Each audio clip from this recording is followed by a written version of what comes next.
Welcome here into Teal The Show. We've got Frank Frangie hanging out with us tonight. Frank, it was a tough Sunday for the Jaguars for more than one reason, and you know we got to start talking about Trevor Lawrence. That hit is something that a lot of people have seen on repeat at this point, and it's tough to watch every time you see it. I got to tell you, Jamal, it's one of the cheapest hits I've ever seen. I thought it was a dirty play, and I said that during the game, and I'll say it now. I thought it was a dirty play, and it was a very bothersome play.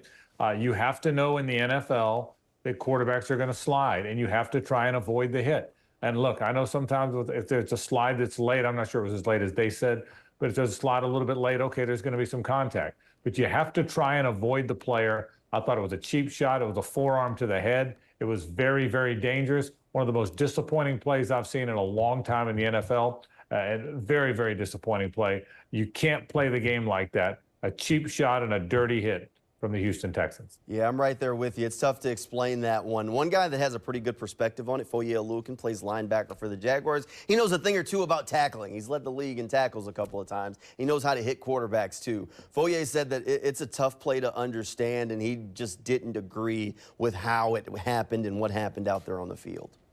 I understand being aggressive. I understand making sure running he don't get the first down. He slid, and you went low. Like if he didn't slide, you was going low. You don't. If that's how you go and tackle a quarterback, that's weird anyway. Like he a quarterback, you gonna stand him up and run the feet, drive him back. Instead, you saw him slide and you went down after he slid, basically. So mindset-wise, I understand the attacking mindset. I don't understand the finish of the play. Now, Azeez Al-Shaair definitely, it's not a great play. It's not a great look. He was ejected from the game, but it's one of those kind of plays where it's tough for anybody to grasp it. The Jaguars players were understandably upset. Al-Shaair ejected from the game. Also, rookie cornerback Jarian Jones also ejected from the game. Frank, the fight from the team right after, I mean, this thing poured all over the field. This is probably the most upset I have ever seen Evan Ingram, but you understand it. He had to come to his guy's defense. No question. I thought Evan did the right thing. I thought all the Jaguar players did the right thing. I hate the rule. The way the rule should read is that hit should be a 15-yard penalty and an ejection, and then you address all the other melee that came after it. I was very disappointed that Landon Clark, the official, ruled that it was offsetting penalties, the one hit and one punch thrown by Jarian Jones. I thought they got that all wrong. I thought the one play, the vicious hit, should have been its own penalty and ejection, and then anybody else that throws a punch, you treat it that way afterwards. So in my mind, they got it wrong. I know what the rule is, but I think they got it wrong. But again, a very dirty hit. And I think the Jaguars fired up. They blocked a little better. They played with a little more fire afterwards. It's just a hard thing to see. Trevor Lawrence is a tough guy, man. He's a hard-nosed guy. He came back and played with a sore shoulder and couldn't wait to get on the field, and he shouldn't have had to put up with that kind of hit. But you're right. The players were upset. Evan Ingram was upset. Brandon Sheriff was upset, and they had a right to be. They definitely had a right to be upset. You see your guy battle through an injury to get back out on the field only to see him sidelined once again after a dirty play that we probably shouldn't have seen definitely shouldn't have seen out there on an NFL field. All right, Frank, so that brings us to the injury situation. Trevor already had the shoulder injury. Now this is his second concussion in less than a year. It's tough to say how long a concussion is ever going to keep a guy sidelined, but we have to imagine it's going to be a couple of weeks of Mac Jones running the show. Yeah, and you know what? We probably shouldn't speculate. Nobody really knows. But that looked like a bad one, didn't it? We're not doctors, but that looked like a pretty jarring hit. And I'll say this, Trevor's had a lot of injuries that he's had to deal with. He's a tough guy, man. Last year, remember, he had the ankle, he had the knee, he had the shoulder, and he was in concussion protocol. This year, he's got the shoulder that kept him out of 2 games, and now back in the concussion protocol. There's been a lot of conversation about shutting him down or not letting him play on, and I have no idea where that's going to land. The smart thing to do now is let it all settle. Let him get through the protocol. Let Trevor get to feeling better. We'll figure that part out soon enough. But yeah, it looked bad. To your point, Jamal, it certainly looked bad. It would be surprising if he was able to bounce back and play right away. I agree with that. Yeah, how long it'll, I don't know, but that would be a surprise.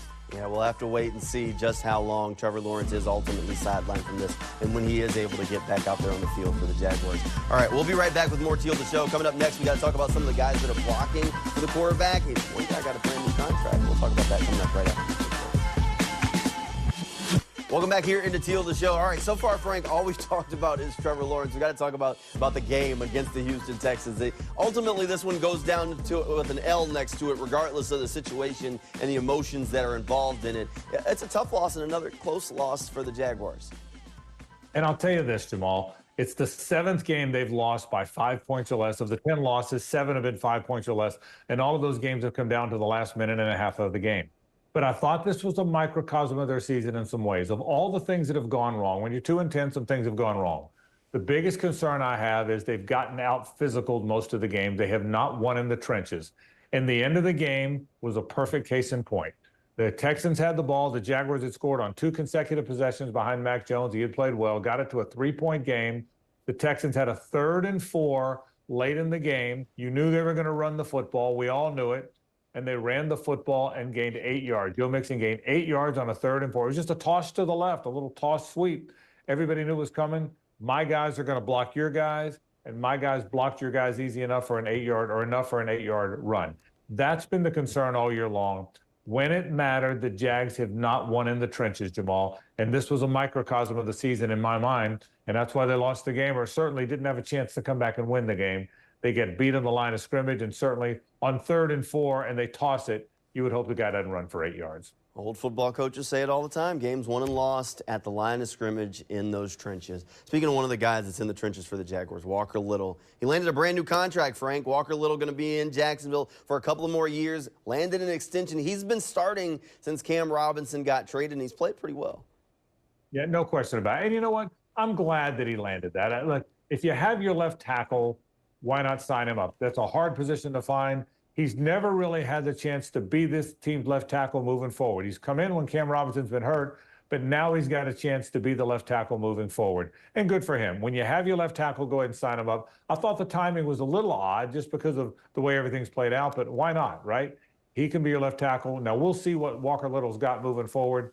But, yeah, he's got a contract, and you've at least got – you now have your tackle positions figured out for the long haul. Left tackle and a right tackle, both young players, and Walker Little's going to be here for a while for sure. Yeah, it's a 3-year, $45 million contract to keep Walker Little on the Jacksonville Jaguars offensive line. Definitely agree with you there. The timing was a little bit odd, especially with all the things that have been swirling about the team. But one thing's for sure, they locked up Walker Little. He, more than likely, he'd have got a bigger contract than that if he hit the open market. So good business is never let him see that open market. Frank, one thing that we got to talk about, speaking of odd timing, Jerry Mack, maybe a name that every Jaguars fan doesn't know, but he's the Jaguars running back coach. This was his first year in Jacksonville and also his last year in Jacksonville.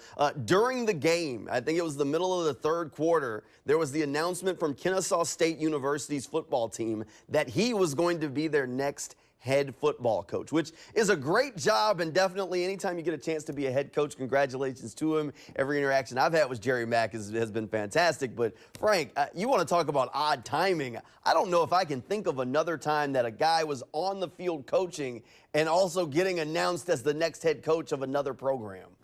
Yeah, that's Kennesaw's decision, not the Jaguars. You kind of wish they wouldn't have announced it in the middle of a game that he was coaching. That probably wasn't great. But hey, good for Jerry. Jerry's done a good job, by the way. I can tell you, he has been lauded by others on that staff and by players. The job he did with Tank Bigsby, the job he's done with Travis Etienne, Dearness Johnson, that's a good room. And he's had a lot to do with that room. He's a very good running backs coach. Look, Jerry wants to be a head coach. I get it. If you want to be a head coach, you may not get an opportunity to do it. So he's a good football coach. Good for him. I think he'll do well at Kennesaw.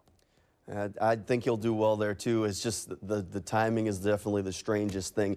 Frank, do you think there's any more to read into this about assistants starting to look for other jobs besides just it was an opportunity and the right time?